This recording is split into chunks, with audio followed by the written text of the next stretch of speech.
Ce sont deux événements d'actualité qui m'amènent à pousser aujourd'hui un coup de colère. Je suis un maire en colère et puis également un vice-président de Saint-Étienne Métropole en colère à la suite des nouvelles informations concernant la situation de M. Perdriau.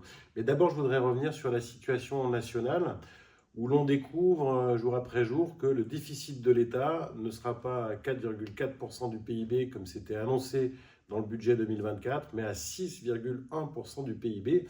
Et le gouvernement, aujourd'hui, voudrait s'attaquer aux collectivités, leur faire financer ce manque à gagner. Ce qui est tout simplement scandaleux et particulièrement injuste. D'abord parce que les collectivités ne sont pas responsables de ce déficit. Les collectivités territoriales, les communes ont l'obligation de présenter des budgets équilibrés. Ce n'est donc pas notre responsabilité si l'État est en déficit. Et puis deuxièmement, parce que s'attaquer aux collectivités locales, finalement, c'est s'en prendre à l'échelon de proximité, celui qui est le plus proche des habitants. Quand nos habitants rencontrent des difficultés, quand ils ont des questions, c'est évidemment vers les élus locaux qu'ils se retournent. Et les services publics locaux sont aujourd'hui assurés essentiellement par les mairies, à la suite malheureusement du départ de nombreux services publics. La Poste ne cesse de réduire ses heures d'ouverture. Le Trésor public n'assure plus de permanence sur les territoires. Et donc s'en prendre aux collectivités, c'est prendre le risque de mettre en difficulté les services publics locaux. Cette situation, elle est particulièrement difficile pour la commune d'Unieux, nous qui sommes encore concernés par les conséquences de la sortie des emprunts toxiques jusqu'en 2032. Et donc aujourd'hui, on est inquiet de cette annonce qui viserait à réduire les concours de l'État aux collectivités territoriales, aux communes en particulier, de 5 milliards d'euros. 5 milliards d'euros alors que nous sommes déjà confrontés à cette inflation qui a augmenté le coût de l'énergie de l'ordre de 20% de 2019 à 2023, et s'en prendre à nous qui pourtant sommes souvent les premiers à réaliser des travaux d'importance dans nos bâtiments pour réduire la consommation d'énergie. Et c'est le cas à Unieux qui a rénové année après année l'ensemble de ses écoles, ses équipements sportifs, et qui continue aujourd'hui. Et l'État nous annonce une réduction de 2 milliards d'euros sur les aides qui nous étaient accordées pour pouvoir réaliser la rénovation énergétique de ces bâtiments. Alors, ce n'est pas la solution de s'en prendre aux communes. Moi, je regrette que, contrairement aux annonces du Premier ministre qui indiquait vouloir mettre à contribution les plus riches, c'est encore eux qui en sortent gagnants. Il n'y a pas de retour de l'impôt sur la fortune et les grandes entreprises vont continuer à bénéficier du CICE.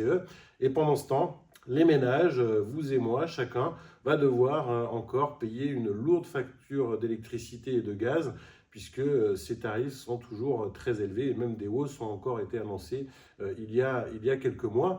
Et donc je veux pousser ce coup de gueule avec de nombreux maires. Nous demandons à l'État de revoir sa copie. Le débat budgétaire est lancé au Parlement. Ça ne peut pas rester en l'état, on ne peut pas demander aux collectivités de faire toujours plus d'efforts. L'État doit trouver les recettes pour financer les services publics.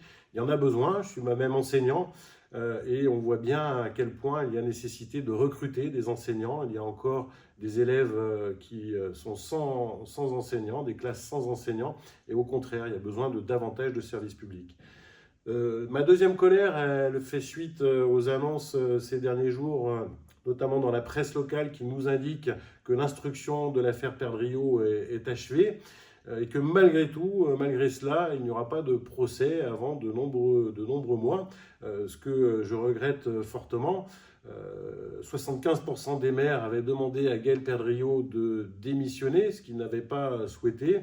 Et aujourd'hui, le fait d'avoir le maire de Saint-Étienne, président de la métropole dans cette situation, nuit à notre territoire. On ne parle que de ça à l'extérieur, nuit au développement économique. Et donc c'est une catastrophe. Gaël Perdriau avait indiqué qu'il se mettait en retrait total de ses responsabilités de président de la métropole. Il n'en est rien. S'il ne siège plus dans aucune réunion de la métropole, il continue à prendre des décisions qui nous impactent. En témoigne cette décision que nous avons apprise il y a quelques jours. Il a décidé du recrutement d'un nouveau directeur général adjoint à la métropole sans en informer ni les vice-présidents de la métropole, ni Sylvie Fayolle, première vice-présidente, et qui assume les fonctions de présidente par intérim de la métropole. Je veux à cette occasion saluer son action. Sylvie Fayeul est déterminée et elle fait avancer la métropole dans ce contexte extrêmement compliqué, extrêmement difficile, où le président est mis en cause dans cette affaire, s'est mis en retrait, selon ses dires, de la métropole, mais en réalité continue à intervenir au quotidien. Donc voilà, des coups de gueule qui me semblaient importants en cette rentrée, en espérant que l'ensemble de ces situations puissent évoluer dans les prochains temps.